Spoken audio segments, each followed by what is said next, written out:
विकत घेतलेलं बी मागे पडलं, पण फ्री भेटलेलं बियाणं पुढं निघालं. एका दिवशी एकाच शेतात 2 सोयाबीनच्या जाती लावल्या, पण उगवणीत एवढा मोठा फरक का पडला?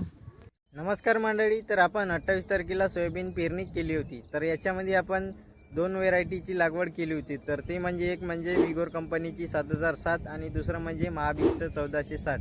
या 2 वाणाची आपण लागवड केली आहे. तर याच्यामध्ये उगवण क्षमता कोण्या याच्यात चांगली आहे तर ते दाखवतो तुम्हाला.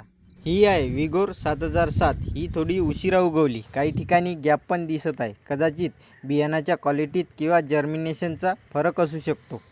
आणि ही आहे महाबीजची 1460, जी आपल्याला DBT मार्फत फ्री भेटलेली आहे. या बियाणाची उगवण किती एकसारखी आणि भरघोस आहे. इथे झाडाची संख्यासुद्धा जास्त आहे.